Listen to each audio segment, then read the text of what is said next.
And now we're going one level beyond into what would it look like if you were building agentic AI systems at work, in a startup, in a company, it's probably one of the more practical lectures. Again, the goal is not to build a product end to end in the next hour or so, but rather to tell you all the techniques that AI engineers have cracked, figured out, or exploring, so that after the class you have sort of the breadth of view of different prompting techniques, different agentic workflows, multi-agent systems, evals, and then when you want to dive deeper, you have the baggage to dive deeper and learn faster about it. Okay?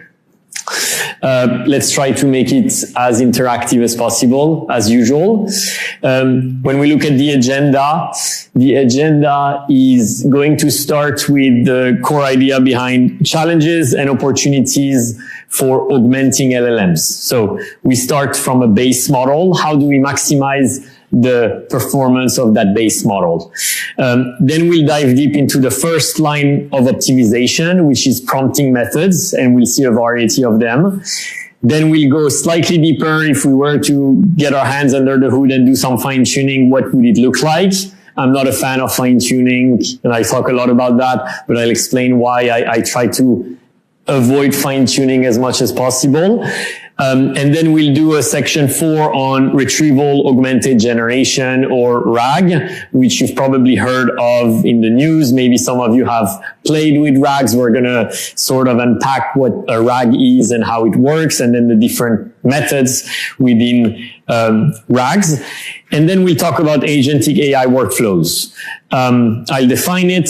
Andrew Ng is one of the, call it, first ones who have called this trend agentic AI workflows. And so we'll look at the definition that Andrew gives to agentic workflows, and then we'll start seeing examples. The section 6 is very practical. It's a case study where we will think about an agentic workflow, and I'll ask you to measure if the agent actually works, and we brainstorm how we can measure if an agentic workflow is working the way you want it to work. There's plenty of methods called evals that solve that problem. And then we look briefly at multi-agent workflow, and then we can have a sort of open-ended discussion where I'll share some thoughts on what's next in AI. And I'm looking forward to hearing from you all as well on that one. Okay, so let's get started with the problem of augmenting LLM. So open-ended question for you. You are all familiar with pre-trained models like GPT 3.5 Turbo or GPT 4o. What's the limitation of using just a base model? What are the typical issues that might arise as you're using a vanilla pre-trained model? Yes. Lacks some domain knowledge. You're perfectly right. You know, we had a group of students a few years ago. It was not LLM related, but you know, they were building an autonomous farming device or vehicle that had a camera underneath taking pictures of crops to determine if the crop is sick or not, if it should be thrown away, like if it should be used or not, and that data set is not a data set you find out there, and the base model or a pre-trained computer vision model would lack that knowledge, of course. What else? Yes? Quality pictures, but in reality, pictures are very dark, blurry. Okay, maybe you're saying, so just to repeat for people online, you're saying the model might have been trained on high quality data, but the data in the wild is actually not that high quality. And in fact, yes, the distribution of the real world might differ, as we've seen with GANs, from the training set. And that might create an issue with pre-trained models. Although pre-trained LLMs are getting better at, you know, handling all sorts of data inputs. Yes. Like what? Lacks current information. The LLM is not up to date. And in fact, you're right. Imagine you have to retrain from scratch your LLM every couple of months. One story that I found funny, It's from probably 3 years ago or maybe more, 5 years ago, where during his first presidency, President Trump one day tweeted Cove Fefe. You remember that tweet or no? Just Cove Fefe, and it was probably a typo or it was in his pocket, I don't know. But that word did not exist. The LLMs, in fact, that Twitter was running at the time could not recognize that word.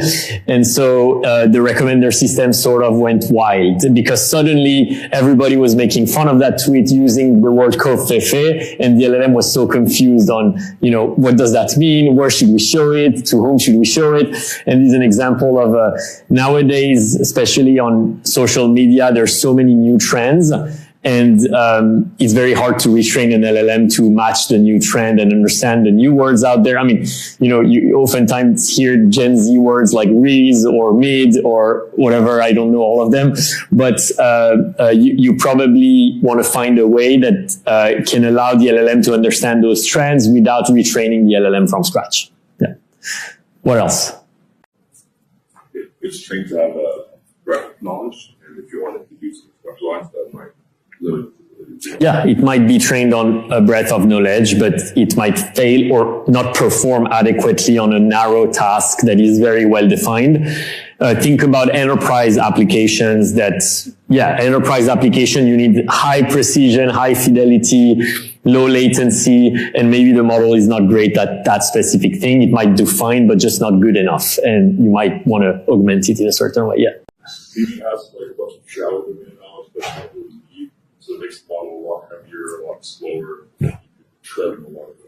So maybe it has a lot of broad domain knowledge that might not be needed for your application. And so you're using a massive, heavy model when you actually are only using 2% of the model capability. You're perfectly right. You might not need all of it. So you might find ways to prune, quantize the model, modify it. All of these are good points. I'm going to add a few more as well. LLMs are very difficult to control. Your last point is actually an example of that. You want to control the LLM to use a part of its knowledge, but it's not. It's in fact getting confused. We've seen that in history. In 2016, Microsoft created a notorious Twitter bot that learned from users, and it quickly became a racist jerk. Microsoft ended up removing the bot 16 hours after launching it. The community was really fast at determining that this was a racist bot. And you know, you can empathize with Microsoft in the sense that it is actually hard to control an LLM. They might have done a better job to qualify before launching, but it is really hard to control an LLM. Even more recently, this is a tweet from Sam Altman last November, where there was this debate between Elon Musk and Sam Altman on whose LLM is the left-wing propaganda machine or the right-wing propaganda machine. And they were hating on each other's LLMs. But that tells you at the end of the day that even those two teams, Grok and OpenAI, which are probably the best funded team with a lot of talent, are not doing a great job at controlling their LLMs, you know. And from time to time, if you hang out on X, you might see screenshots of users interacting with LLMs and the LLM saying something really controversial or racist, or, you know, something that would not be considered great by social standards, I guess. And that tells you that the model is really hard to control. The second aspect of it is something that you've mentioned earlier. LLMs may underperform in your task. And that might include specific knowledge gaps, such as medical diagnosis. If you're doing medical diagnosis, you would rather have an LLM that is specialized for that and is great at it. And in fact, something that we haven't mentioned as a group has sources. So the answer is sourced specifically. You have a hard time believing something unless you have the actual source of the research that backs it up. Inconsistencies in style and format. So imagine you're building a legal AI agentic workflow. Legal has a very specific way to write and read, where every word counts. You know, if you're negotiating a large contract, every word on that contract might mean something else when it comes to the court. And so it's very important that you use an LLM that is very good at it. The precision matters.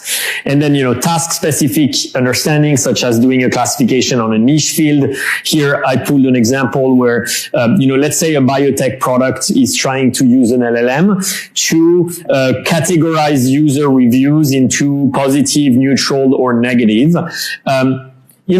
Maybe for that company, something that's would be considered a negative review typically is actually considered a neutral review because the NPS of that industry tends to be way lower than other industries, let's say. That's a task-specific understanding, and the LLM needs to be aligned to what the company believes is the categorization that it wants. We will see an example of how to solve that problem in a second. And then limited context handling. A lot of AI applications, especially in the enterprise, have required data that has a lot of context. Like, just to give you a simple example, knowledge management is an important space that enterprises buy a lot of knowledge management tool.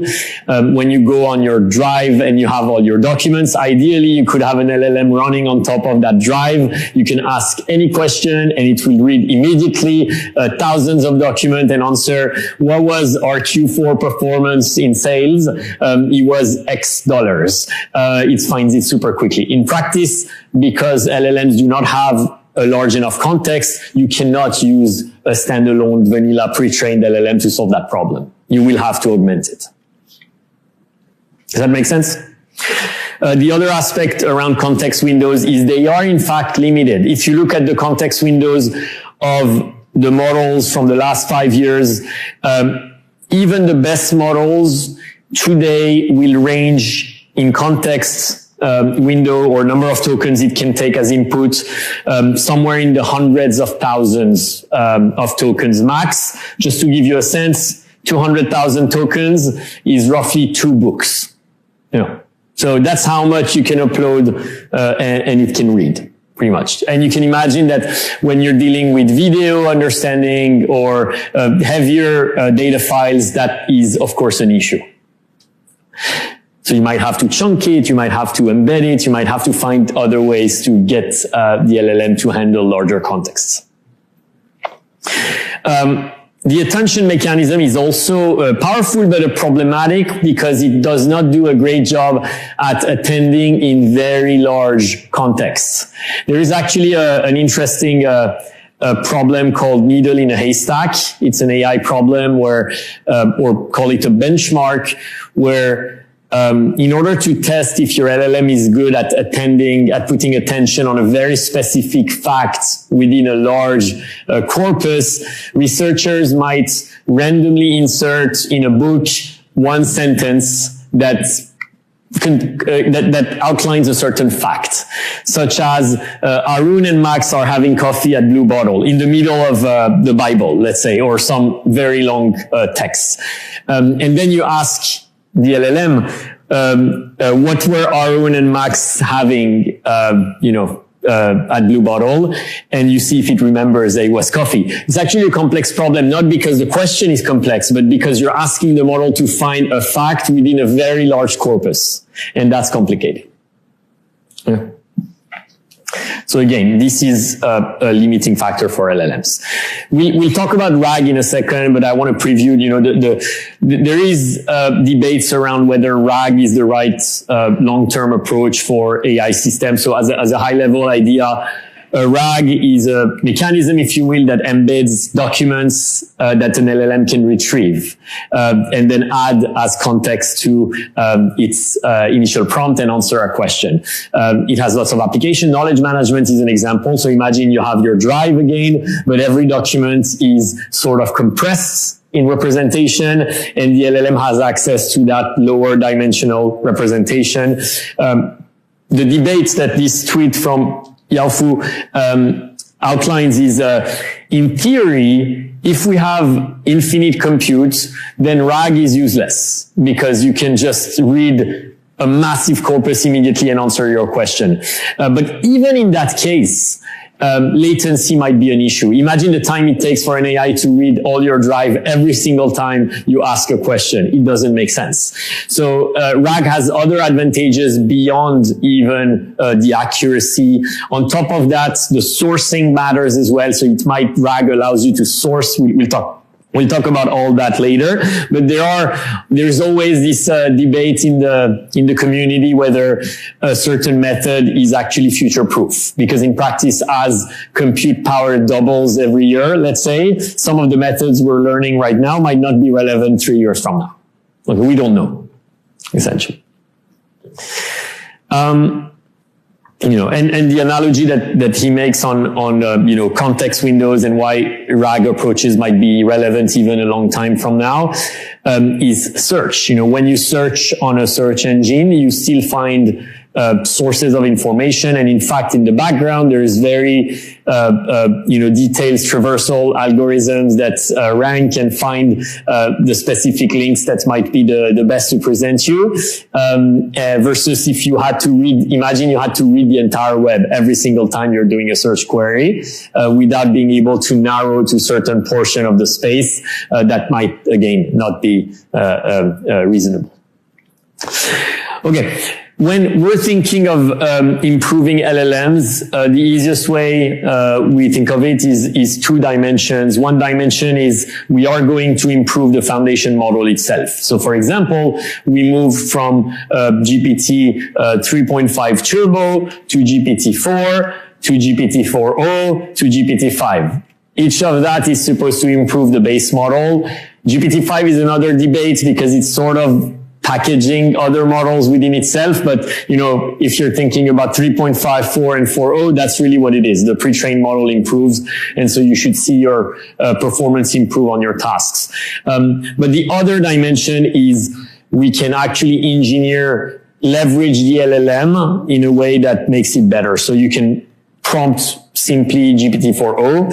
You can change some prompts and improve the prompt, and it will improve the performance. It's shown. You can even put a RAG around it. You can put an agentic workflow around it. You can even put a multi-agent system around it. And that is another dimension for you to improve performance. So that's how I want you to think about it. Which LLM I'm using, and then how can I maximize the performance of that LLM? This lecture is about the vertical axis. Those are the methods that we will see with it together. Sounds good for the introduction. So let's move to prompt engineering. I'm going to start with an interesting study just to motivate why prompt engineering matters. There is a study from, HBS, UPenn, as well as Harvard Business School and others also involved Wharton, that took a subset of BCG consultants, individual contributors, split them into 3 groups. One group had no access to AI. One group had access to, I think it was GPT-4. And then one group had access to the LLM, but also a training on how to prompt better. And then they observed the performance of these consultants across a wide variety of tasks. There's a few things that they noticed that I thought was interesting. One is something they call the jagged frontier, meaning that certain tasks that consultants are doing fall beyond the jagged frontier, meaning AI is not good enough. It's not improving human performance. In fact, it's actually making it worse. And some tasks are within the frontier, meaning that AI is actually significantly improving the performance, the speed, the quality of the consultant. Many tasks fell within and many tasks fell without, and they shared their insights. But the TLDR is there is a frontier within which AI is absolutely helping, and one where they call out this behavior of falling asleep at the wheel, where people relied on AI on a task that was beyond the frontier, and in fact it ended up going worse because the human was not reviewing the outputs carefully enough.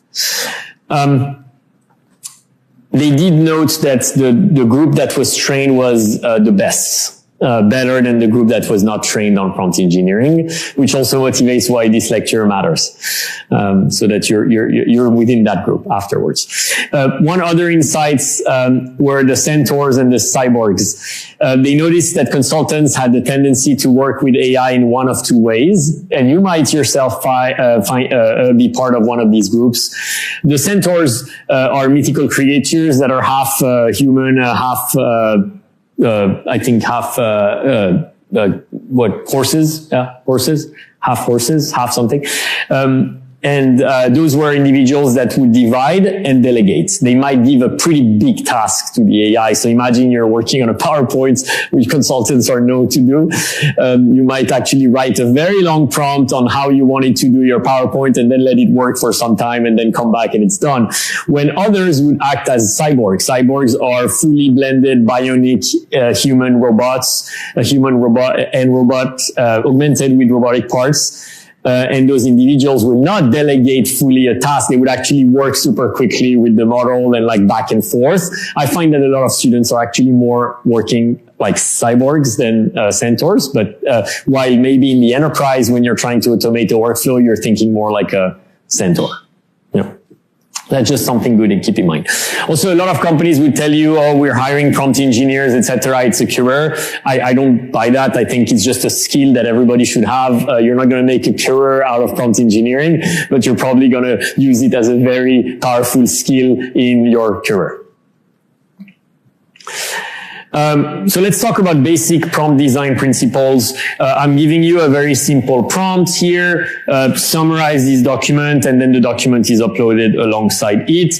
And the model has not much context around, you know, what should be the summary? Well, how long should be the summary? What should it talk about, etc. You can actually improve these prompts by doing, you know, something like summarize this 10-page scientific paper on renewable energy in 5 bullet points, focusing on key findings and implications for policymakers. That's already better, right? You're sharing the audience and it's going to tailor it to the audience. You're saying that you want 5 bullet points and you want to focus only on key findings. You know, that's a better prompt, you would argue. How could you even make this prompt better? What are other techniques that you've heard of or tried yourself that could make this one-shot prompt better? Yeah. Okay, write examples. So say, you mean, here is an example of a great summary. Yeah, you're right. That's a good idea. Very popular technique. Act like renewable energy expert giving a conference at Davos, let's say. Yeah, that's great. Someone where... Yeah. You're really good at it. Yeah. You are the best in the world at this. Explain. Yeah, actually, I mean, these things work. It's funny, but it does work to say act like XYZ. It's a very popular prompt template. We'll see a few examples. What else could you do? Yes. I personally like to say critique your own model. Okay. Critique your own project, so you're using reflection. So you might actually do one output and then ask it to critique it and then give it back. Yeah, we'll see that. That's a great one. That's the one that probably works best within those typically, but we'll see some examples. What else? Yeah. Break the task down into steps. Okay, break the task down into steps. Do you know how that is called? No. Okay, chain of thoughts.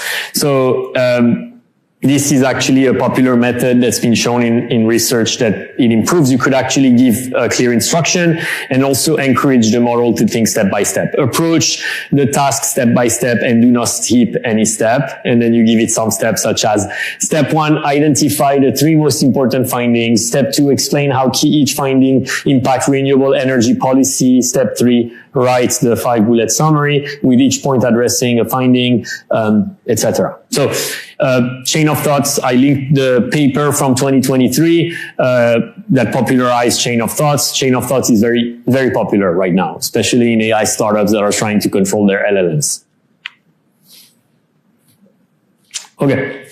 To go back to your examples about act like XYZ, what I like to do, Andrew also talks about that, is to look at other people's prompts. And in fact, online, you have a lot of prompt repositories for free on GitHub. In fact, I linked the awesome prompt template repo on GitHub, where you have so many examples of great prompt that engineers have built. They said it works great for us, and they published it online. And a lot of them starts with act as, act as a Linux terminal, act as an English translator, act like a position interviewer, etc. The advantage of a prompt template is that you can actually put it in your code and scale it for many user requests. So let me give you an example from Workera. Workera evaluates skills. Some of you have taken the assessments already, and tries to personalize it to the user. And in fact, if you actually read in an HR system in an enterprise, in the HR system, you might have Jane is a product manager, level 3, and she is in the US, and her preferred language is English. And actually that metadata can be inserted in a prompt template that will personalize for Jane. And similarly for Joe, whose favorite language is, preferred language is Spanish, it will tailor it to Joe. And that's called a prompt template. Yeah. Usually foundation models, they don't use prompt templates, that's something you have to integrate yourself. So the question is, do the foundation models use a prompt template, or do you have to integrate it yourself? So the foundation models probably use a system prompt that you don't see. Like when actually you type on ChatGPT, it is possible, it's not public, that OpenAI behind the scene has act like a very helpful assistant for this user. And by the way, here is your memories about the user that we kept in a database. You can actually check your memories. And then your prompt goes under, and then the generation starts. So probably they're using something like that, but it doesn't mean you can't add one yourself. So in fact, if you think about a prompt template for the Workera example I was showing, maybe it starts when you call OpenAI by act like a helpful assistant, and then underneath it's act like a great AI mentor that helps people in their career. And OpenAI's prompt template also has follow the instruction from the creator or something like that. It's possible. Yeah. Questions about prompt templates? Again, I would encourage you to go and read examples of prompts. Some of them are quite thoughtful. Let's talk about zero-shot versus few-shot prompting. It came up earlier. Here's an example, again, going back to the categorization of product reviews. Let's say that we're working on a task where the prompt is classify the tone of this sentence as positive, negative, or neutral, and then you paste the review, which is the product is fine, but I was expecting more. If I were to survey the room, I would bet that some of you would say it's negative. Some of you would say it's neutral, because you actually have a first part that is relatively positive. It's fine. And then the second part, I was expecting more, which is relatively negative. So where do you land? This can be a subjective question. And maybe in one industry, this would be considered amazing. And another one, it would be considered really bad because people are used to really flourishing reviews. And so the way you can actually align the model to your task is by converting that zero-shot prompt. Zero-shot refers to the fact that it's not given any example, into a few-shot prompt where the model is given in the prompt a set of examples to align it to what you want it to do. So the example here is you paste the same prompt as before with the user review, and then you add, here are examples of tone classifications. This exceeded my expectation completely. Positive. It's okay, but I wish it had more features. Negative. The service was adequate, neither good nor bad. Neutral. Now classify the tone of this sentence, after you've heard about these things, and the model then says negative. And the reason it says negative, of course, is likely because of the second example, which was it's okay, but I wish it had more features, which we told the model that was negative. Because the model saw that it's aligned now with your expectations. Few-shot prompts are very popular. And in fact, for AI startups that are slightly more sophisticated, you might see them keep a prompt up to date. Whenever a user says something, and they might have a human label it, and then add it as a few shots in the relevant prompt in their code base. You can think of that as almost building a data set, but instead of actually building a separate data set like we've seen with supervised fine-tuning and then fine-tuning the model on it, you're just putting it directly in the prompt. And turns out it's probably faster to do that if you want to experiment quickly, because you don't touch the model parameters, you just update your prompts. And, if it's text examples, you can actually concatenate so many examples in a single prompt. At some point, it will be too long and you will not have the necessary context window, but it's a pretty strong approach that is quick to align an LLM.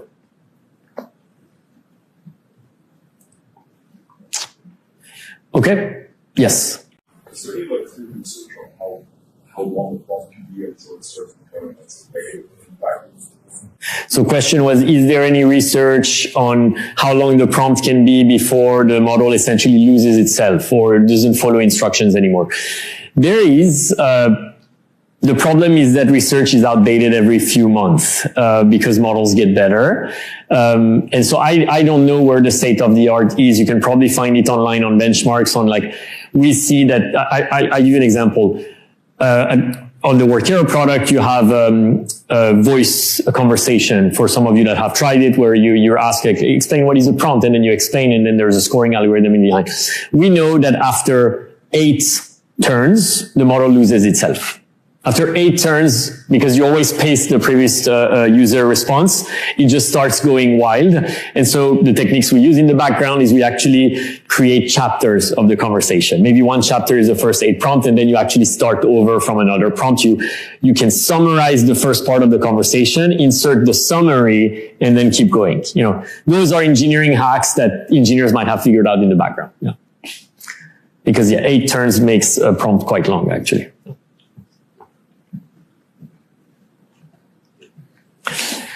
Let's move on to chaining. Chaining is the most popular technique out of everything we've seen so far in prompt engineering. It's not chain of thought. So chain of thought we've seen is think step by step, step 1, step 2, step 3, do not skip any step. This is different. This is chaining complex prompt to improve performance. And this is what it looks like. You take a single step prompt, such as read this customer review and write a professional response that acknowledges their concern, explains the issue, offers a resolution, and then you paste the customer review, which is, I ordered a laptop, it arrived 3 days late, the packaging was damaged, very disappointing, I needed that urgently for work. And then the output is an email that is immediately given to you by the LLM after it reads the prompt. So this might work, but it might be hard to control, because think about it. There's multiple steps that you have listed and everything is embedded in the same prompts. And if you wanted to debug step by step and know which step is weaker, you couldn't. You would have everything mixed together. So one advantage of chaining is, you would separate the prompts so that you can debug them separately. And it will also lead to an easier manner to improve your workflow. Let's say a first prompt is extract the key issues. Identify the key concerns mentioned in this customer review. Paste the customer review. Second prompt, using these issues, so you paste back the issues, draft an outline for a professional response that acknowledges concerns, explains possible reasons, and offer a resolution. So this is not, prompt number 3, write the full response. So using the outline, write the professional response. And then you get your final output. So in theory, you can't tell me, the second approach is better than the first one at first. But what you can notice is that we can actually test those 3 prompts separately from each other and determine if we will get the most gains out of engineering the first prompt, optimizing it, or the second one, or the third one. We now have 3 prompts that are independent from each other. And, maybe if the outline was better, the performance of the email, how much it will, the open rate will be, or the user satisfaction on the response will actually get higher, you know. And so chaining improves performance, but most importantly helps you control your workflow and debug it more seamlessly. Yes?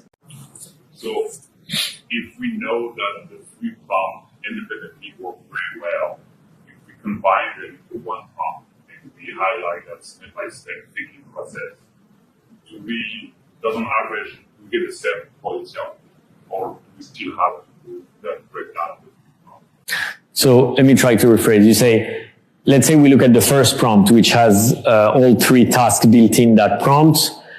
What exactly do you mean? You mean like if we evaluate the output and we measure some user insight, satisfaction, etc., why don't we just modify that prompt and essentially see how it improves user satisfaction? Yeah, it's not doing a three-step process where we prompt again. I see. Why do we need the 3 steps? Yeah, I mean, think about it. The intermediate output is what you want to see. Like, if I'm debugging the first approach, the way I would do it is I would capture user insights. Like, here's the email. How good was the response? Thumbs up, thumbs down. Was your issue resolved? Thumbs up, thumbs down. Those would tell me how good is my prompt, and I can engineer that prompt, optimize it, and I would probably drive some gains. But I will not be able easily to trace back to what the problem was. While in the second approach, not only I can use the end-to-end metrics to improve my process, I can also use the intermediate steps. For example, if I look at prompt 2 and I look at the outline and I see the outline is actually meh, is not great, then I think I can get a lot of gains out of the outline. Or the outline is actually really good, but the last prompt doesn't do a good job at translating it into an email. So the outline is exactly what I want the LLM to do, but the translation in a customer-facing email is not good. In fact, it doesn't follow our vocabulary internally. Then I know the third prompt is where I would get the most gains. So that's what it allows me to do, have intermediate steps to review. Yeah. Are there any latency concerns if it's a long chain? We'll talk about it. Are there any latency concerns? Yes. In certain applications, you don't want to use a chain, or you don't want to use a long chain because it adds latency. We'll talk about that later. Good point. So practically, this is what chaining complex prompts look like. You have your first prompt with your first task. It outputs. The output is pasted in the second prompt with the second task being defined. The output is then pasted into the third prompt with the third task being defined, and so on. That's what it looks like in practice. Super. We'll talk more later about testing your prompts, but there are methods now to do it, and we'll see later in this lecture with our case study how we can test our prompts. But here is an example of how you might do it. You might have a summarization workflow, prompts that is the baseline. It's a single prompt. You might have a refined summarization, which is a modified prompt of this, or a workflow with a chain, And then you have your test case, which is the inputs that you want to summarize, let's say. And then you have the generated outputs, and you can have humans go and rate these outputs, and you would notice that the baseline is better or worse than the refined prompt. Of course, this manual approach takes time, but it's a good way to start. And usually the advice is get hands-on at the beginning, because you would quickly notice some issues, and it will give you better intuition on what tweaks can lead to better performance.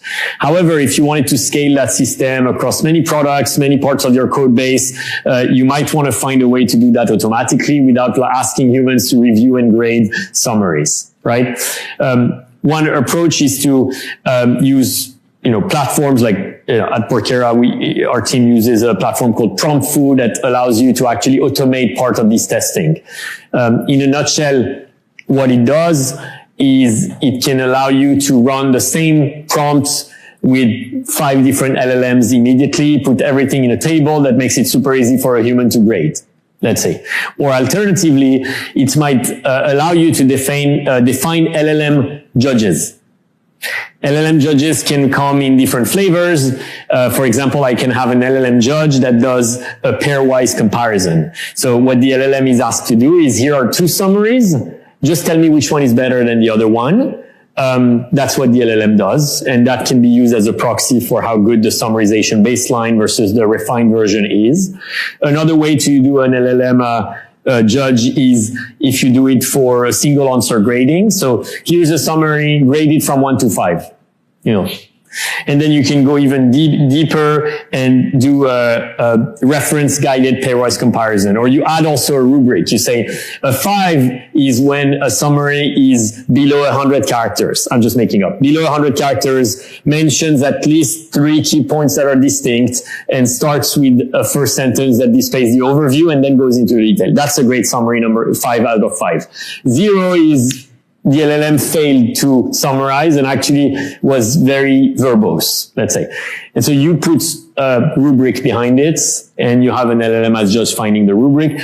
Of course, you can now pair different techniques. You can do a few shot for the rubric. You can actually give examples of 5 out of 5s, 4 out of 4s, 3 out of 3s, because now you know multiple techniques. Okay? Does that make sense? Yeah. Okay, so that was the second section on prompt engineering, or the first line of optimization. Now, let's say you've exhausted all your chances for prompt engineering and you're thinking about actually touching the model, modifying its weights, or fine-tuning it, in other words. I was telling you I'm not a fan of fine-tuning. There's a few reasons why. One, it requires substantial labeled data typically to fine-tune, although now there are approaches that are getting better at fine-tuning that look more like few-shot prompting actually than fine-tuning. It's sort of merging, although one modifies the weight, the other doesn't modify the weights. Fine-tuned models may also overfit to specific data. We're going to see a funny example actually. Losing their general purpose utility. So you might fine-tune a model, and actually when someone asks a pretty generic question, it doesn't do well anymore. It might do well on your task, so it might be relevant or not. And then it's time and cost intensive. That's my main problem. And at Workera, we steer away from fine-tuning as much as possible, because by the time you're done fine-tuning your model, the next model is out and it's actually beating your fine-tuned version of the previous model. So I would steer away from fine-tuning as much as you can. The advantage of the prompt engineering methods we've seen is you can put the next best pre-trained model directly in your code. It will update everything immediately. Fine-tuning doesn't work like that. There are advantages though where it still makes sense. If the task requires repeated high precision outputs such as legal, scientific explanation, and if the general purpose LLM struggles with domain specific language. So let's look at a quick example together, which is an example from Ross Lazarowitz. I think it was a couple of years ago, September 23, where Ross tried to do Slack fine-tuning. So he looked at a lot of Slack messages within his company, and he was like, I'm going to fine-tune a model that speaks like us or operates like us, because this is how we work, right? This is the data that represents how people work at the company. And so he actually went ahead and fine-tuned the model, gave it a prompt like, hey, he was delegating to the model, write a 500-word blog post on prompt engineering. And the model responded, I shall work on that in the morning. And then he tries to push the model a little further and say, it's morning now. And the model said, I'm writing right now. It's 6:30 a.m. here. Write it now. Okay, please. Okay, I shall write it now. I actually don't know what you would like me to say about prompt engineering. I can only describe the process. The only thing that comes to mind for a headline is how do we build prompt? It's kind of a funny example for fine-tuning, because it's true that it went wrong. Like, he was supposed to think like, I want the model to speak like us at work, and it ended up acting like people and not actually following instructions. So one example why I would steer away from fine-tuning. Super.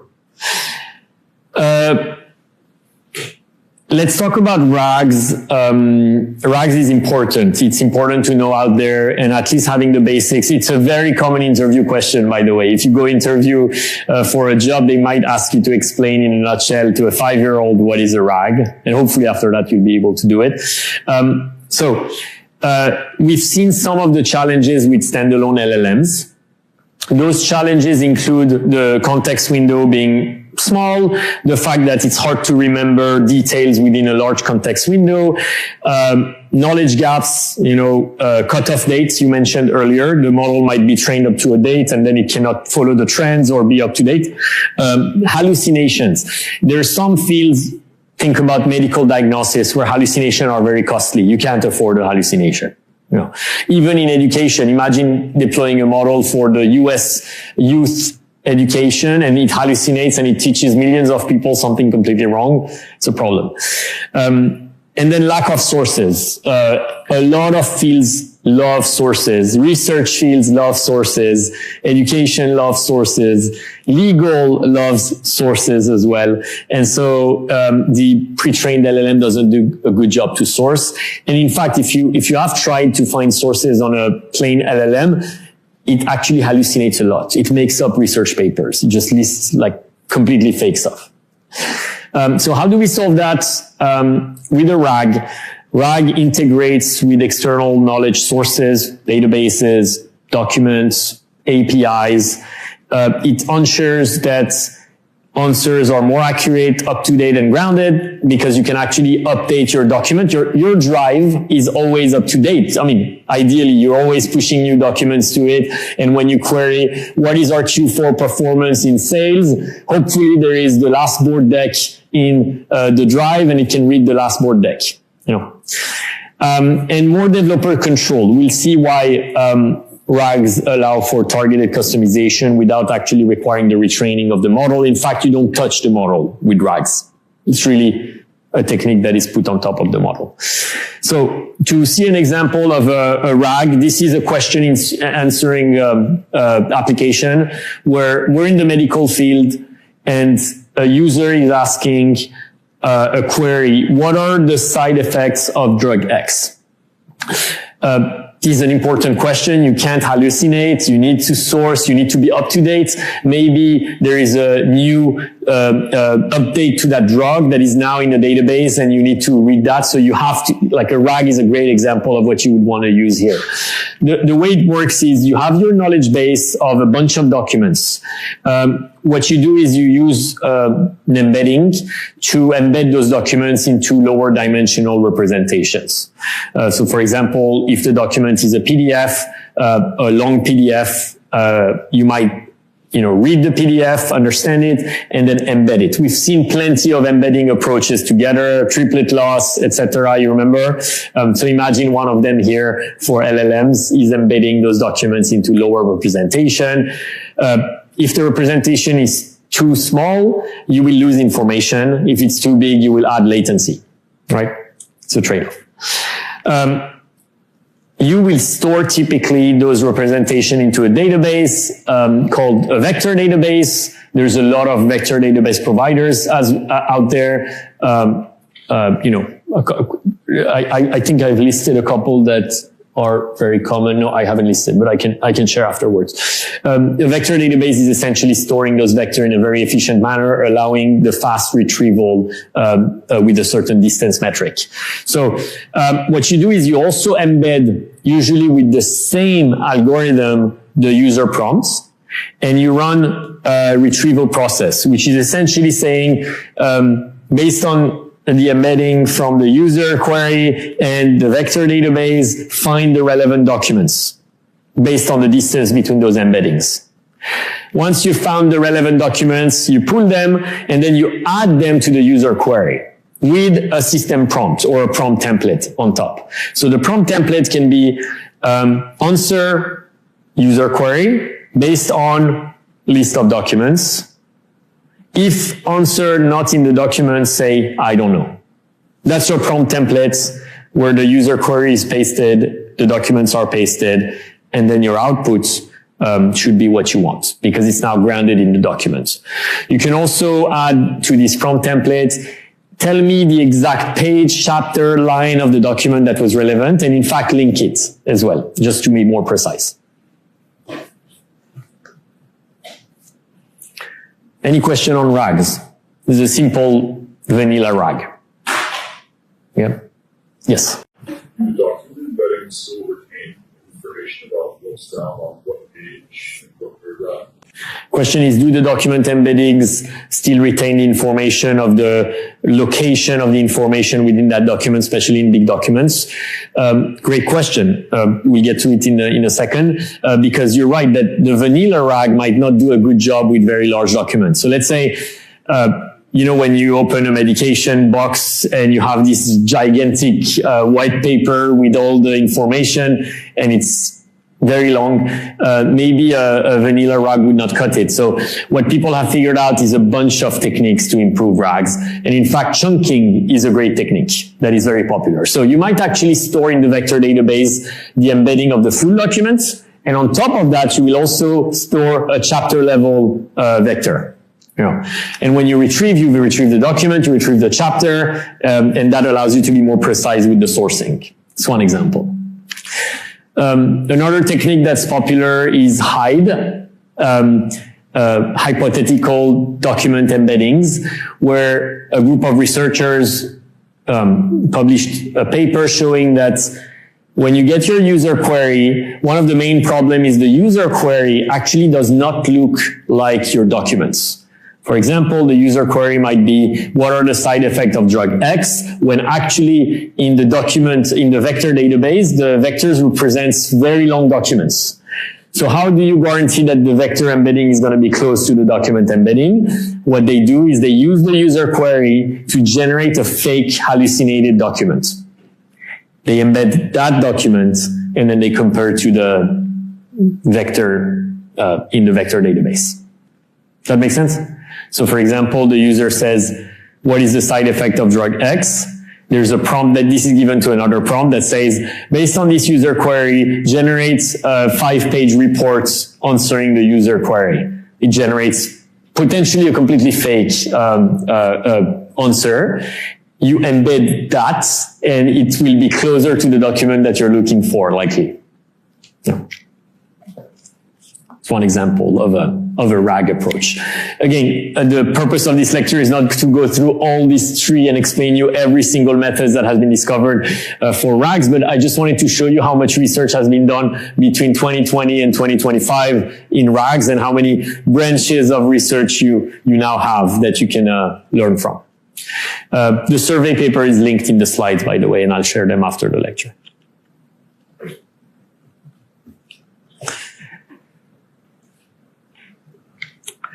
Super. So, we've made some progress. Hopefully now you feel like if you were to start an LLM application, you know how to do better prompts, you know how to do chains, you know how to do fine tuning, you also know how to do retrieval. And you have the baggage of techniques that you can go and read and find the code base, pull the code, vibe code it, but you have the breadth now. The next set of topics we're going to see is around the question of how could we extend the capabilities of LLMs from performing single tasks enhanced with external knowledge to handling multi-step autonomous workflows. Yeah. And this is where we get into proper agentic AI.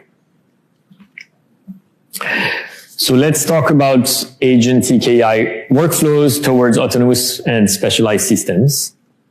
Then we'll talk about evals, then we'll see multi-agent systems, and we'll end with a little thoughts on what's next in AI.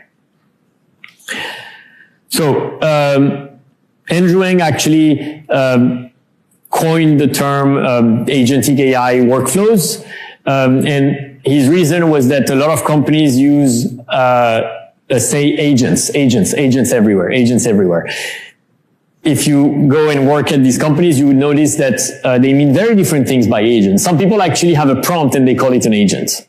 You know, other people, they have a very complex multi-agent system. They call it an agent. And so calling everything an agent doesn't do it justice. So Andrew says, let's call it agentic workflows, because in practice, it's a bunch of prompts with tools, with additional resources, API calls that ultimately are put in a workflow, and you can call that workflow agentic. So it's all about the multi-step process to complete a task. Also, calling it agentic workflow allows us to not mix it up with what I called agent, the last lecture with reinforcement learning. Because in RL, agent has a very specific definition, interacts with an environment, passes from one state to the other, has a reward and an observation. You remember that chart, right? Okay. So here's an example of how we move from a one-step prompt to a multi-step agentic workflow. Let's say a user queries a product. What is your refund policy on a chatbot? And the response using a RAG says refunds are available within 30 days of purchase, and maybe the RAG can even link to the policy documents. That's what we learned so far. Instead, an agentic workflow can function like this. The user says, can I get a refund for my order? And the response via the agentic workflow is the agent retrieves the refund policy using a RAG.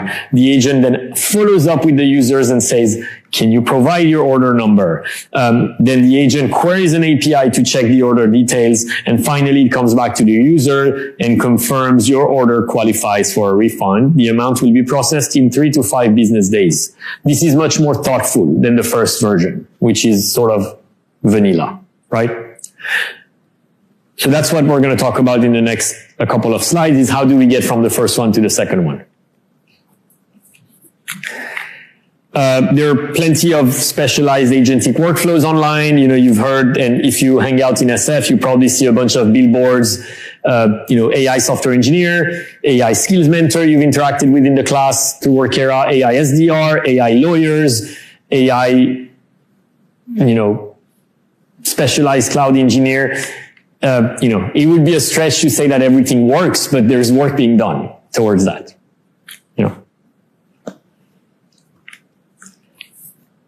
I'm not personally a fan of putting a face behind those things. I think it's gimmicky, and I think in a few years from now, actually very few products will have a human face behind it, but might be a marketing tactic from some startups. It's more scary than it is engaging, frankly. Okay, I want to talk about the paradigm shift. That's especially useful. Let's say you're a software engineer or you're planning to be a software engineer, because software engineering as a discipline is sort of shifting, or at least the best engineers I've worked with are able to move from a deterministic mindset to a fuzzy mindset and balance between the two whenever they need to get something done. So here's the paradigm shift between traditional software and agentic AI software. The first one is the way you handle data. Traditional software deals with structured data. You have JSONs, you have databases, they're pasted in a very structured manner in a data engineering pipeline, and then they're used to be displayed on a certain interface. The user might fill a form that is then retrieved and pasted in the database. All of that historically has been structured data. Now, more and more companies are handling free-form text, images, and all of that requires dynamic interpretation to transform an input into an output. The software itself used to be deterministic. Now you have a lot of software that is fuzzy, and fuzzy software creates so many issues. I mean, imagine if you let your user ask anything on your website. The chances that it breaks is tremendous. The chances that you're attacked is tremendous. The chances, it's really, really complicated. It's more complicated than people make it seem on Twitter. Fuzzy engineering is truly hard. You might get hate as a company because one user did something that you authorized them to do that ended up breaking the database and ended up, we've seen that with many companies in the last couple of years. So it takes a very specialized engineering mindset to do fuzzy engineering, but also know when you need to be deterministic. The other thing I'd call is with agentic AI software, you sort of want to think about your software as like you're a manager. So you're familiar with the monolith or microservices approaches in software, where you structure your software in different, boxes that can talk to each other, and it allows teams to debug one section at a time. Now the equivalent with agentic AI is you think as a manager. So you think, okay, if I was to delegate my product to be done by a group of humans, what would be those roles? Would I have a graphic designer that then puts together a chart and then sends it to a marketing manager that converts it into a nice blog post that then gives it to the performance marketing expert that then publishes the blog post and then optimizes and A/B tests, then to a data scientist that analyzes the data and then puts hypotheses and validates them or invalidates them. That's how you would typically think if you're building an agentic AI software. When actually the equivalent of that in traditional software might be completely different. It might be, we have a data engineer box right here that handles all our data engineering. And then here we have the UI UX stuff. Everything UI UX related goes here. And, companies might structure it in very different ways. And here's the business logic that we want to care about. And there's 5 engineers working on the business logic, let's say. Okay. Testing and debugging is also very different, and we'll talk about it in the next section. The other thing that I feel matters is with AI in engineering, the cost of experimentation is going down drastically, and so people, I feel, should be more comfortable throwing away code. It's like, in traditional software engineering, you probably don't throw away code a ton. You build a code and it's solid and it's bulletproof, and then you update it over time. When we've seen AI companies be more comfortable throwing away codes, which has advantages in terms of the speed at which you move, but also disadvantages in terms of the quality of your software, that it can break more. Okay. So anyway, just wanted to do an aparté on the paradigm shift from deterministic to fuzzy engineering. And actually I can give you an example from Workera that we learned, probably over the last 12 months. Is like, if you've used Workera, you might have seen that the interface has, asks you sometimes multiple choice questions, and sometimes it asks you multiple select, and sometimes it asks you drag and drop, ordering, matching, whatever, right? Those are examples of deterministic item types, meaning you answer the question on a multiple choice, there's one correct answer. It's fully deterministic. On the other hand, you sometimes have voice questions, where you go through a role play, or you have voice plus coding questions where your code is being read by the interface or whatever. Those are fuzzy, meaning the scoring algorithm might actually make mistakes, and those mistakes might be costly. And so companies have to figure out a human-in-the-loop system, which you might have seen with the appeal feature at the end. So at the end of the assessment, you have an appeal feature where it allows you to say, I want to appeal the agent because I want to challenge what the agent said on my answer because I thought I was better than what the agent thought. And then you bring a human in the loop that then can fix the agent, can tell the agent, actually, you were too harsh on the answer of this person. And, that's an example of a fuzzy engineered system that then adds a human in the loop to make it more aligned. And so if you're building a company, I would encourage you to think about, what can I get done with determinism? And let's get that done. And then the fuzzy stuff, I want to do fuzzy because it allows more interaction. It allows more back and forth, but I need to put guardrails around it. And how am I going to design those guardrails? Pretty much. Okay. Here's another example from enterprise workflows, which are likely to change due to agentic AI. This is a paper from McKinsey, I believe from last year, where they looked at a financial institution and they said that, we observed that they often spend 1 to 4 weeks to create a credit risk memo. And here's the process. A relationship manager gathers data from 15 and more than 15 sources on the borrower, loan type, other factors. Then the relationship manager and the credit analyst collaboratively analyze that data from these sources. Then the credit analyst typically spends 20 hours or more writing a memo, and then goes back to the relationship manager. They give feedback, and then they go through this loop again and again. And it takes a long time to get a credit memo out. They then run a research study where they changed the process. They said Gen AI agents could actually cut time by 20 to 60% on credit risk memos. And the process has changed to the relationship manager directly work with the Gen AI agent system, provides relevant materials that needs to produce the memo. The agent subdivides the project into tasks that are assigned to specialist agents, gathers and analyzes the data from multiple sources, drafts a memo, then the relationship manager and the credit analyst sit down together, review the memo, give feedback to the agent, and within 20 to 60% less time are done. And so this is an example where you're actually not changing the human stakeholders, you're just changing the process and adding Gen AI to reduce the time it takes to get a credit memo out. It turns out that imagine you're an enterprise and you have 100,000 employees, and there's a lot of enterprises with 100,000 employees out there. You are currently under crisis in terms of redesigning your workflows. It turns out that if you actually pull the job descriptions from the HR system and you interpret them, you also pull the business process workflows that you have encoded in your drive, you actually can find gains in multiple places. And in the next few years, you're probably going to see workflows being more optimized to add Gen AI. Even if that happens, the hardest part is changing people. What we know this is great in theory, but now let's try to fit that second workflow for 10,000 credit risk analysts and relationship managers.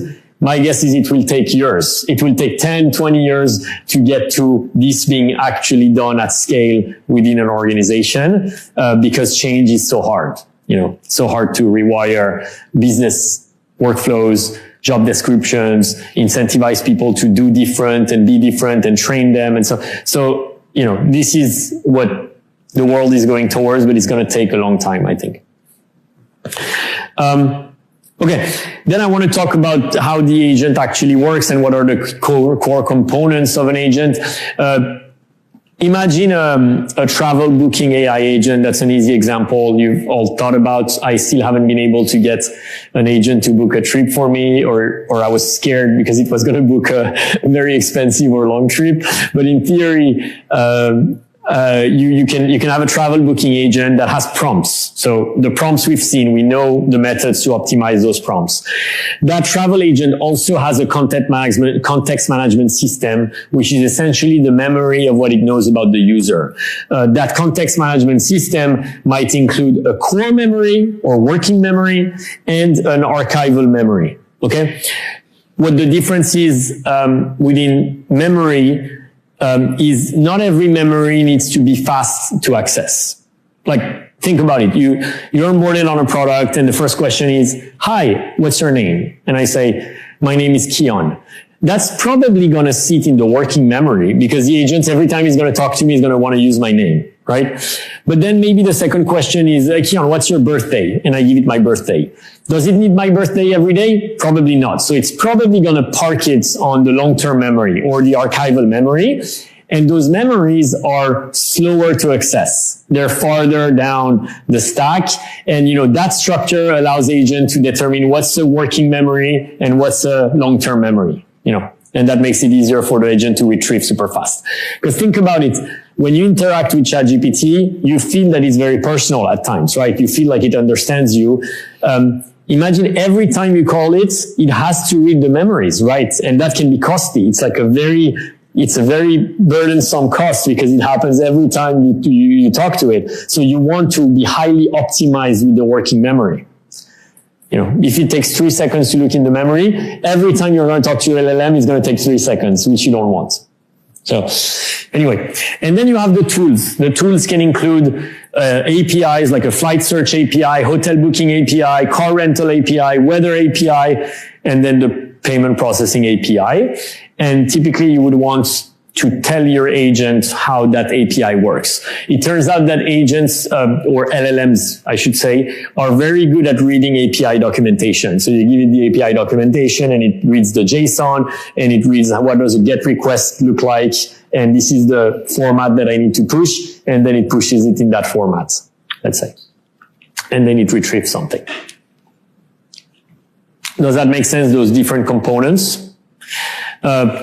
Anthropic also talks about resources. Resources is data that is sitting somewhere that you might let your agent read. For example, if you're building your startups, you have a CRM. A CRM has data in it, and you want to do lookups in that data. You will probably give a lookup tool, and you will give access to the resource, and it will do lookups whenever you want, super fast. This type of architecture can be built with different degrees of autonomy, from the least autonomous to the most autonomous, and I'll give you a few examples. Less autonomous would be you've hard-coded the steps. So let's say I tell the travel agent, first identify the intent, then look up in the database the history of this customer with us and their preferences, then go to the flight API, blah, blah, blah, then go to I would hard code the steps. Okay? That's the least autonomous. The semi-autonomous is, I might hard code the tools, but I'm not going to hard code the steps. So I'm going to tell the agent, act like a travel agent, and your task is to help the person book a travel, and these are the tools that you have accessible to yourself. And so I'm not hard coding the steps, I'm just hard coding the tools that you have access to for yourself. The more autonomous is the agent decides the steps and can create the tools. So that's where you might give actually access to a code editor to the agent. And the agent might actually be able to ping any API in the web, perform some web search. It might even be able to create some code to display data to the user. It might even be able to perform some calculations like, I'm going to calculate the fastest route to get from San Francisco to New York, and which one might be the most appropriate for what the user is looking for. And then I want to calculate the distance between the airport and that hotel versus that hotel, and I'm going to write code to do that. So it's actually fully autonomous from that perspective. Okay. So yeah, remember those keywords: memory, prompts, tools, etc. Now, I presented the flight API, but it does not have to be an API. You probably have heard the term MCP, or Model Context Protocol, that was coined by Anthropic. I pasted the seminal article on MCP at the bottom of this slide, but let me explain in a nutshell why those things would differ. In the API case, you would actually teach your LLM to ping an API. So you would say, this is how you ping this API, and this is the data that it will send you back. And you would have to do that in a one-off manner. So you would have to build or sort of give the API documentation of your flight API, your booking hotel API, your car rental API, and then you would give tools for your model to communicate with those APIs. It doesn't scale very well, versus MCP. MCP, it's really about, putting a system in the middle, sort of, that would make it simpler for your LLM to communicate with that endpoint. So for instance, you might, have an MCP server, an MCP client, where you're trying to communicate with that travel database or the flight API or MCP, and your agent might actually just communicate with it and say, hey, what do you need in order to give me more flight information? And that agent will respond by, I would like you to tell me where is the origin flight, where is the destination, and what you're looking for at a high level. This is my requirement. Okay, let me get back to you with my requirement. Oh, you forgot to tell me your budget, whatever. Oh, let me give you my budget, etc. It's agent-to-agent communication, which allows more scalability. You don't need to hard code everything. Companies have displayed their MCPs out there, and you can, your agent can communicate with them and figure out how to get the data it needs. Does that make sense?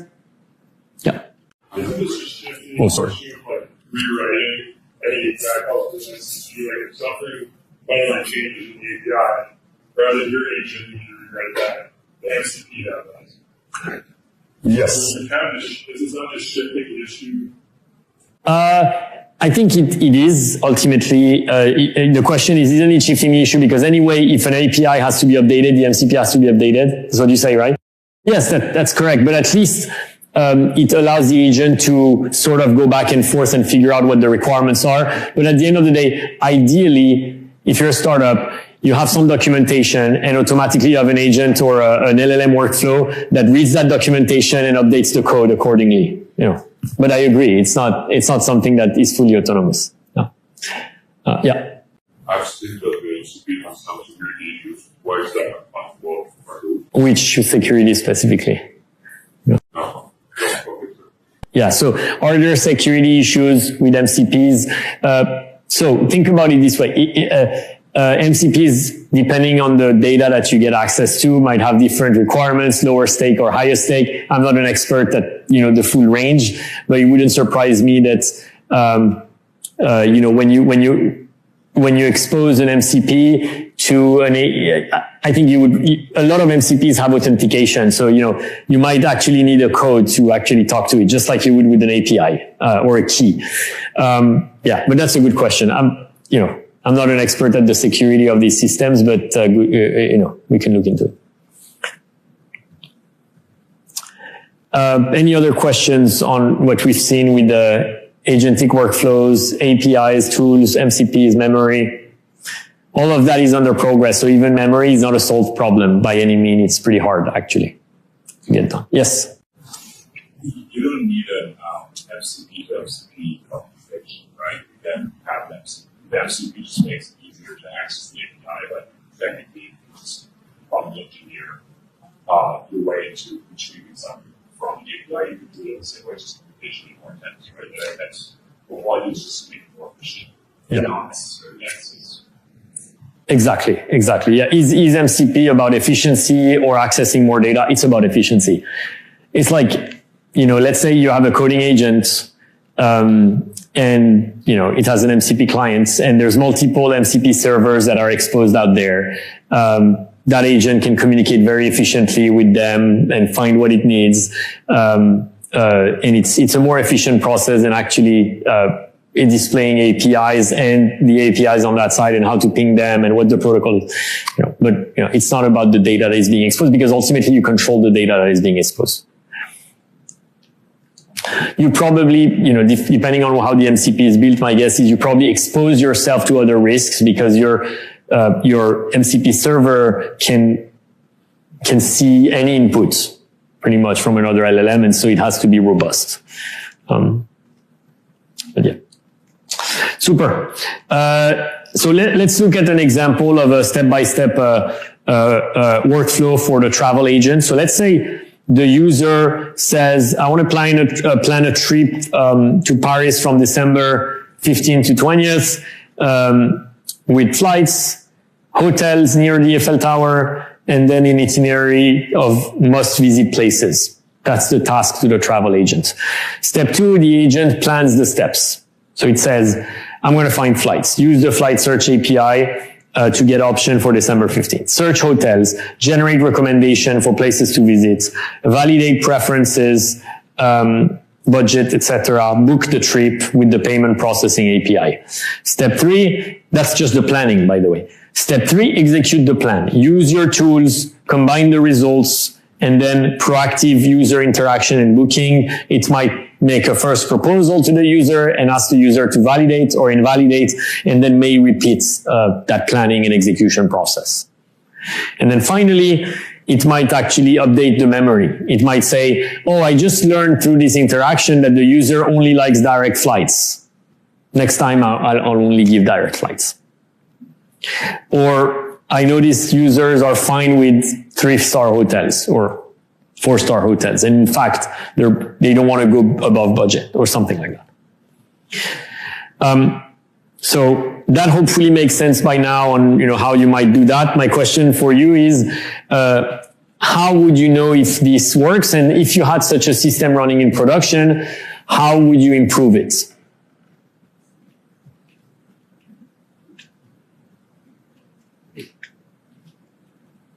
Yeah. Let users rate their experience. So that's an example. So let users rate their experience at the end. That would be an end-to-end test, right? You're looking at the user experience through the steps and say, how good was it from 1 to 5, let's say. Yeah, it's a good way. And then if you learn that a user says 1, how do you improve the workflow?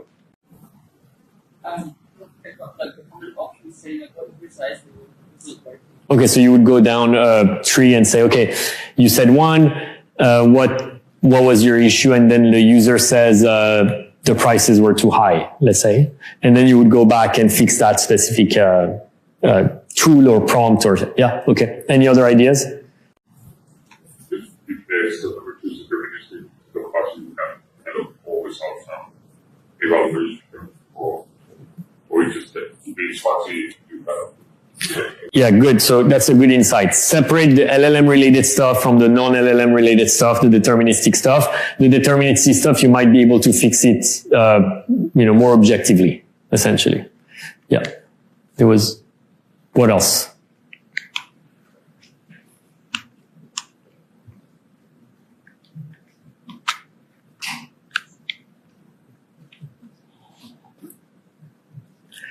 So, give me an example of an objective issue that you can notice and how you would fix it versus a subjective issue. Yeah. If you're fitting the flights, there's like a weird flight which is cheaper. There's only with direct or not direct, which is more expensive. That's okay. So let's say you say there's the same flight, but one is cheaper than the other. Let's say it's objectively worst. And so you can capture that almost automatically. Yeah, so you could actually build evals that are objective, that are tracked across your users. And you might actually run an analysis after and see that for the objective stuff, we notice that our LLM agentic AI workflow is bad with pricing. It just doesn't read prices well because it always gives a more expensive option. Yeah, you're perfectly right. How about the subjective stuff?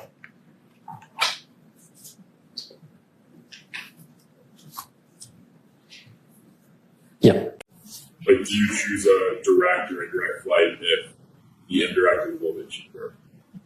Yeah, good one. Do you choose a direct flight or an indirect flight if the indirect is cheaper but the direct is more comfortable?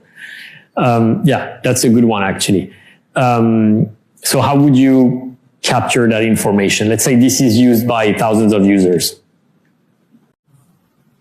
Could you feed something in about the user's preferences? Could you feed something in? Yeah, I mean, could you feed something in, about the user preferences? Well, you could build a data set that has some of that information. So you build 10 prompts where the user is asking specifically for, is saying that I prefer direct flights because I care about my time, let's say. And then you look at the output and you actually give the example of a good output. And you probably are able to capture the performance of your agentic workflow on this specific eval. Does it prioritize, does it understand price conscious? Is it price conscious essentially and comfort conscious? Yeah. What about the tone? Let's say the LLM right now is not very friendly. How would you notice that and how would you fix it? Yeah. Also test user and run prompts and see if there's something wrong with them. Okay, have a test user, run the prompt and see if there's something wrong with that. Tell me about the last step. How would you notice that something is wrong? So have a couple of tests, like probably another LLM practice that would evaluate the response and see if it's satisfactory. Yeah, I agree with your approach. Have LLM judges that evaluate the response against a certain rubric of what politeness looks like. So here in this case, you could actually start with error analysis. So you have 1,000 users and, you can pull up 20 user interaction and read through it. And you might notice at first sight, the LLM seems to be very rude. It's just super super short in its answers and it's not very helpful. You notice that with your error analysis manually. Then you go to the next stage. You actually put evals behind it. You say, I'm going to create a set of LLM judges that are going to look at the user interaction and are going to rate how polite it is. And I'm going to give it a rubric. Then what I'm going to do is I'm going to flip my LLM. Instead of using GPT-4, I'm going to use Grok. And instead of using Grok, I'm going to use Llama. And then I'm going to run those 3 LLMs side by side, give it to my LLM judges, and then get my subjective score at the end to say, X model was more polite on average. Yeah, perfectly right. That's an example of an eval that is very specific and allows you to choose between LLMs. You could actually do the same eval, not across LLMs, but fix the LLM, change the prompt. You actually, instead of saying act like a travel agent, you say act like a helpful travel agent, and then you see the influence of that word on your eval with the LLM as judges. Does that make sense? Okay. Super. So let's move forward and do a case study with evals, and then we're almost done for today. Let's say your product manager asks you to build an AI agent for customer support. Okay, where do you start? And here is an example of the user prompt. I need to change my shipping address for order blah blah blah. I move to a new address. So what do you start if I'm giving you that project? You know.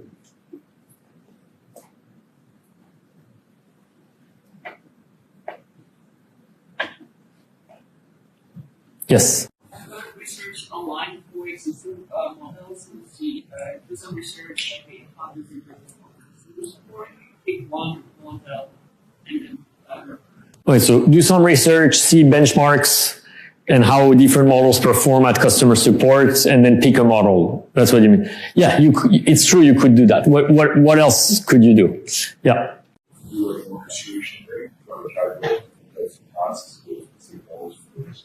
Okay, yeah, I like that. Try to decompose the different tasks that it will need and try to guess which ones will be more of a struggle, which ones should be fuzzy, which ones should be deterministic. Yeah, you're right. Yes, I mean, I would just sit down for like a day or two with customer support and see how to test the task and do a step by step, probably bring every task to the workflow. Yeah, similar to what you said. That's what I would recommend as well. You say, I would sit down with a customer support agent for a day or two, and I would decompose the tasks they're going through. I will ask them, where do they struggle? How much time it takes? Yes, that's usually where you want to start with task decomposition. So let's say we've done that work and we have this list. I'm simplifying, but the customer support agent, human, typically would extract key info, then look up in the database to retrieve the customer record, then check the policy. You know, are we allowed to update the address, or is it a fixed data point? And then draft a response email and send the email. Okay, so we've decomposed that task. Once you've decomposed that task, how do you design your agentic workflow?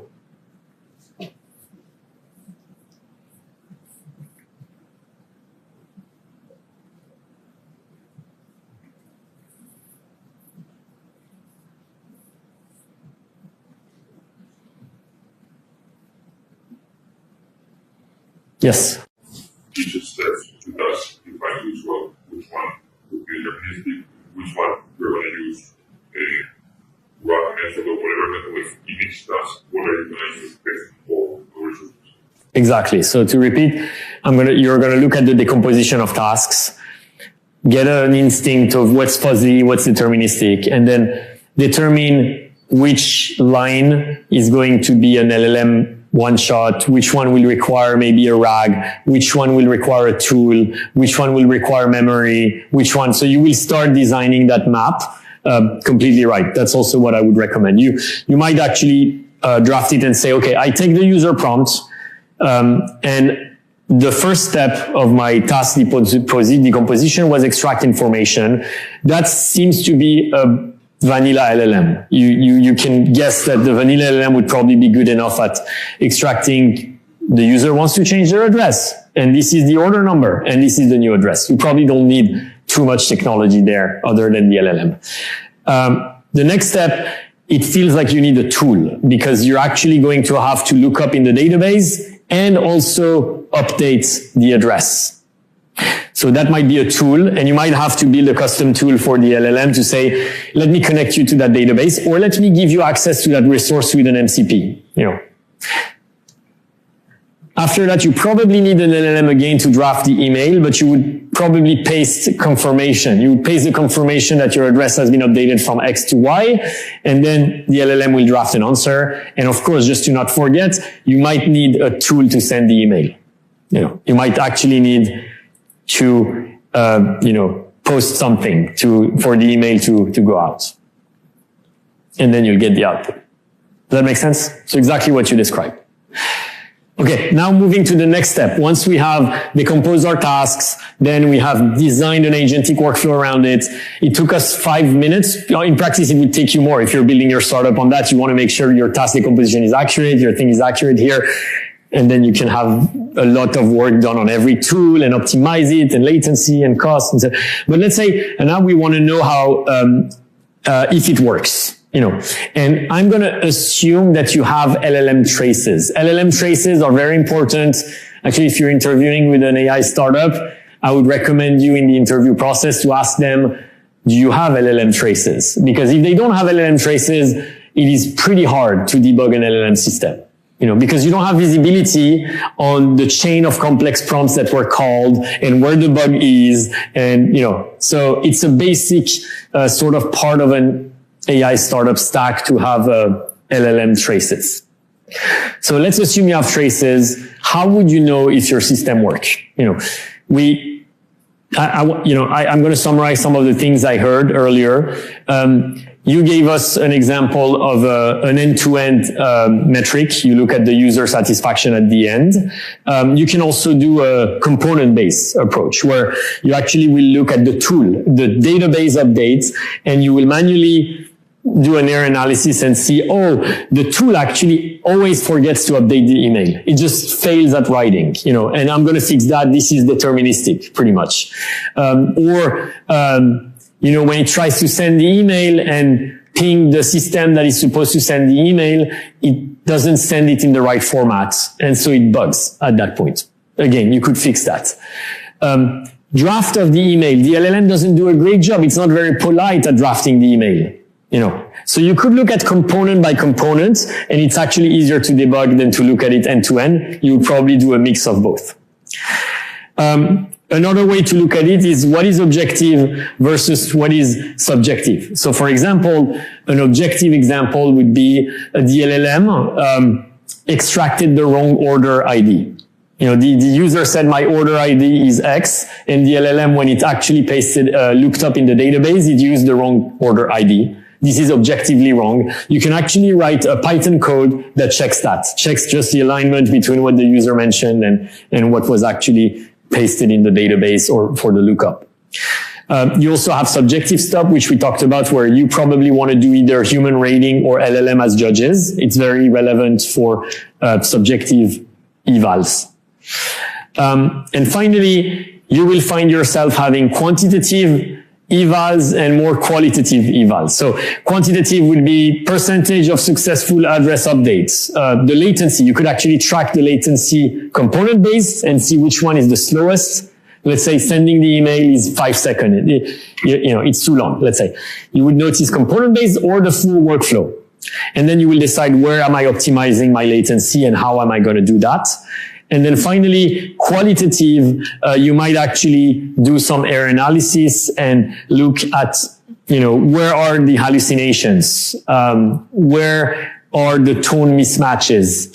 Are the user confused and by what they're confused? That would be more qualitative, and typically it would take more, white glove approaches to do that. Okay. So here's what it could look like. I gave you some examples, but you would build evals to determine objectively, subjectively, component-based, end-to-end based, and then quantitatively and qualitatively where is your LLM failing and where it's doing well. Does that give you a sense of the type of stuff you could do to improve that agentic workflow? Super. Well, that was our case study on evals. We're not going to delve deeper into it, but hopefully it gave you a sense of the type of stuff you can do with LLM judges, with, objective, subjective, component-based, end-to-end, etc. Last section on multi-agent workflows. So you might ask, hey, why do we need a multi-agent workflow when the workflow already has multiple steps, already calls the LLM multiple times, already gives them tools? Why do we need multiple agents? And so many people are talking about multi-agent system online. It's not even a new thing, frankly. I mean, multi-agent system have been around for a long time.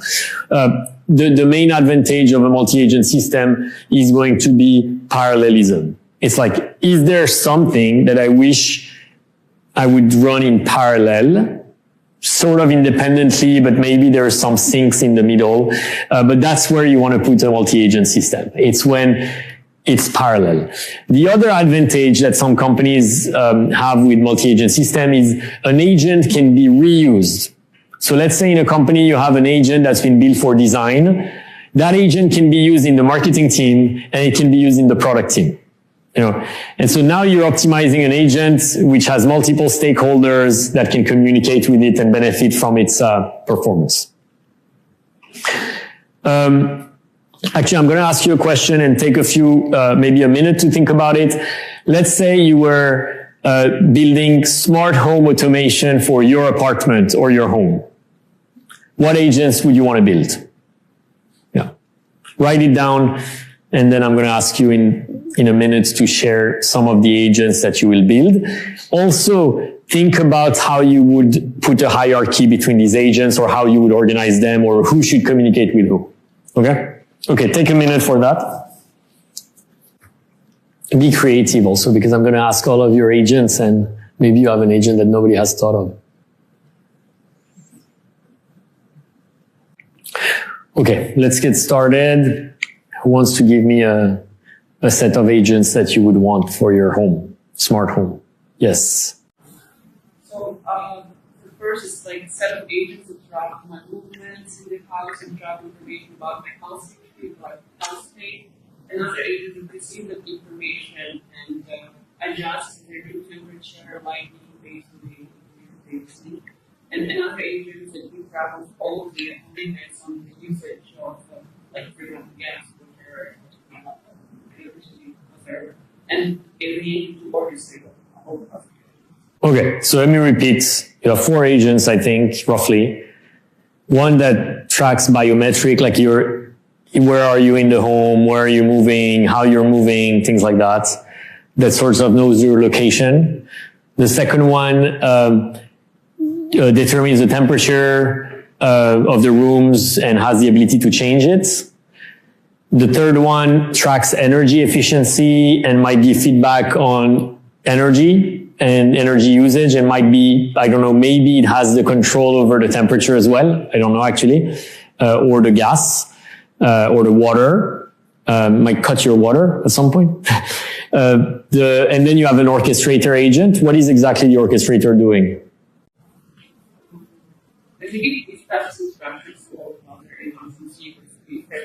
Okay, passes instructions. So is that the agent that communicates mainly with the user? Okay, so if I'm coming back home and I'm saying I want the oven to be preheated, I communicate with the orchestrator, and then it would funnel to another agent. Okay, sounds good, yeah? So that's an example of I want to say a hierarchical agentic multi-agent system. What else? Any other ideas? What would you add to that? Yeah. Like kind of like identification, there is 2 ways not to. On one is it's true. You can have like, well, depending on who it is, you have like access to the like minimal action that you can do. Imagine entering a room, or just entering a computer, or just opening the fridge, like the minimum kind of action. Yeah. So you have like lots of agents per each functionalistic. And then depending on who is it, and all the content you have, you can put several. Oh, I like that. That's a really good one. So let me summarize. You have a security agent that determines if you can enter or not. And when you enter, it understands who you are, and then it gives you certain sets of permissions that might be different depending of if you're a parent or a kid, or, you know, you might have access to certain cars and not others, or the kid cannot open the fridge, or I don't know, like something like that. Yeah. Or, okay, I like that. That's a good one. Yeah. And it does feel like it's a complex enough workflow where you want a specific workflow tied to that. I agree. What else? Yes. Continuing on the ambient stuff, you can get like more complicated. So you can tie energy savings with ambient, right? You can track the weather APIs, for instance, so you know whether or not you should have the heaters on, whether or not to keep the blinds open and closed when you're on in the house. So it's energy savings. Also, when to tap into the grid, right? Nighttime energy is much cheaper. Yeah. Another requirement that I had as well is like much harder because you have to track products from the grocery store, but understanding what's in your fridge and not.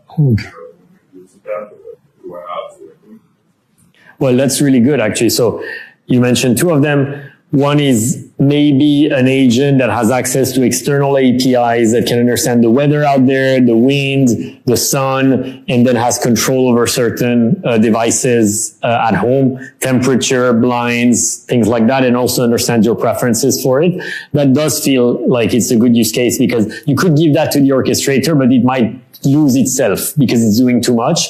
So you probably, and also these problems are tied together, like temperature outdoor with the weather API might influence the temperature inside, how you want it, etc. And then the second one, which I also like, is you might have an agent that looks at your fridge and what's inside, and it might actually have access to the camera in the fridge, for example, and know your preferences, and also has access to the e-commerce API to order Amazon groceries ahead of time. I agree. And maybe the orchestrator will be the communication line with the user, but it might communicate with that agent in order to get it done. Yeah, I like those. So those are all really good examples. Here is the list I had up there. So climate control, lighting, security, energy management, entertainment, notification agent, alerts about the system updates, energy saving, and orchestrator. So all of them you mentioned, actually. And then we didn't talk about the different interaction patterns, but you do have different ways to organize a multi-agent system, flat, hierarchical. It sounds like this would be hierarchical. I agree. And the reason is UI UX is I would rather have to only talk to the orchestrator rather than have to go to a specialized application to do something. Like, it feels like the orchestrator could be responsible for that. And so I agree, I would probably go for a hierarchical setup here. But maybe you might also add some connections between other agents, like in the flat system where it's all to all. For example, with climate control and energy, if you want to connect those two, you might actually allow them to speak with each other. When you allow agents to speak with each other, it is basically an MCP protocol, by the way. So you treat the agent like a tool. Exactly like a tool. Here is how you interact with this agent. Here is what it can tell you. Here is what it needs from you, essentially. Okay. Super. And then without going into the details, there are advantages to multi-agent workflows versus, single agents, such as debugging. It's easier to debug a specialized agent than to debug an entire system. Parallelization as well. It's easier to have things run in parallel, and you can earn time. There are some advantages to doing that, and I'll leave you with this slide if you want to go deeper. Super. So we've learned so many techniques to optimize LLMs, from prompts to chains to fine-tuning, retrieval, and to multi-agent system as well. And then just to end on a couple of trends I want you to watch. I think next week is Thanksgiving. Is that it? Is Thanksgiving break? No, the week after. Okay. Well, ahead of the Thanksgiving break, so if you're traveling, you can think about these things. What's next is in AI. I wanted to call out a couple of trends. So Ilias Sutskever, one of the OGs of, LLMs, and, OpenAI co-founder, raised that question about, are we plateauing or not? The question of, are we going to see in the coming years LLMs sort of, not improve as fast as we've seen in the past? it's been the feeling in the community probably that, the last version of GPT, did not bring the level of performance that people were expecting, although it did make it so much easier to use for consumers because you don't need to interact with different models. It's all under the same hood. So it seems that it's progressing, but the plateau is unclear. The way I would think about it is, the LLM scaling laws tell us that if we continue to improve compute and energy, then LLMs should continue to improve. But at some point, it's going to plateau. So what's going to take us to the next step? It's probably architecture search. Still a lot of LLMs, even if we don't understand what's under the hood, are probably transformer-based today. But we know that the human brain does not operate the same way. There's just certain things that we do that are much more efficient, much faster. We don't need as much data. So theoretically, we have so much to learn in terms of architecture search that we haven't figured out. It's not a surprise that you see those labs hire so many engineers, because it is possible that in the next few years, you're going to have thousands of engineers trying to figure out the different engineering hacks and tactics and architectural searches that are going to lead to better models. And one of them suddenly will find the next transformer, and it will reduce by 10x the need for compute and the need for energy. It's sort of, if you've read Isaac Asimov's Foundation series, individuals can have an amazing impact on the future because of their decisions. Whoever discovered transformers had a tremendous impact on the direction of AI. I think we're going to see more of that in the coming years, where some group of researcher that is iterating fast might discover certain things that would suddenly unlock that plateau and take us to the next step. And it's going to continue to improve like that. And so it doesn't surprise me that there's so many companies hiring engineers right now to figure out those hacks and those techniques. The other set of gains that we might see is from multimodality. So the way to think about it is we've had LLMs first, text-based, and then we've added imaging. And today, models are very good at images. They're very good at text. Turns out that being good at images and being good at text makes the whole model better. So the fact that you're good at understanding a cat image makes you better at text as well for a cat. Now you add another modality like audio or video, the whole system gets better. So you're better at writing about a cat if you know what a cat sounds like, if you can look at a cat on an image as well. Does that make sense? So we see gains that are translated from one modality to another, and that might lead in the pinnacle of robotics, where all these modalities come together, and suddenly the robot is better at running away from a cat because it understands what a cat is, how it sounds like, what it looks like, etc. That makes sense? The other one is the multiple methods working in harmony. In the Tuesday lectures, we've seen supervised learning, unsupervised learning, self-supervised learning, reinforcement learning, prompt engineering, RAGs, etc. If you look at how babies learn, it is probably a mix of those different approaches. Like a baby might have some meta-learning, meaning it has some survival instinct that is encoded in the DNA, most likely. And that's like the baby's pre-training, if you will. On top of that, the mom or the dad is pointing at stuff and saying bad, good, supervised learning. On top of that, the baby's falling on the ground and getting hurt, and that's a reward signal for reinforcement learning. On top of that, the baby's observing other people doing stuff, or other babies, doing stuff, unsupervised learning. You see what I mean? We're probably a mix of all these methods, and I think that's where the trend is going, is where those methods that you've seen in CS230 come together in order to build an AI system that learns fast, is low latency, is cheap, energy efficient, and makes the most out of all of these methods.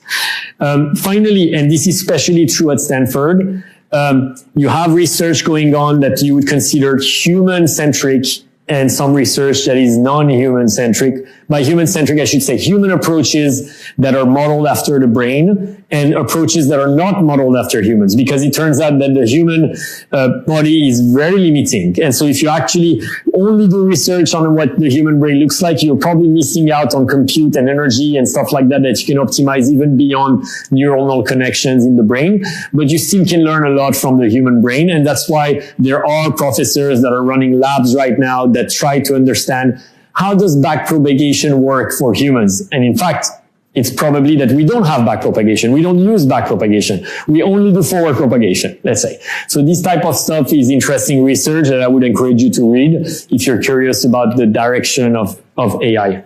And then finally, one thing that's going to be pretty clear, I call it all the time, but it's the velocity at which things are moving. You're noticing part of the reason we're giving you a breadth in CS230 is because these methods are changing so fast. So I don't want to bother going and teaching you the number 17 methods on RAG that optimizes the RAG, because in 2 years, you're not going to need it, So I would rather you think about what is the breadth of things you want to understand? And when you need it, you are sprinting and learning the exact thing you need faster, because the half-life of skill is so low. You want to come out of the class with a good breadth and then have the ability to go deep whenever you need after the class. And so that's sort of how that class is designed as well. That's it for today. So thank you. Thank you for participating.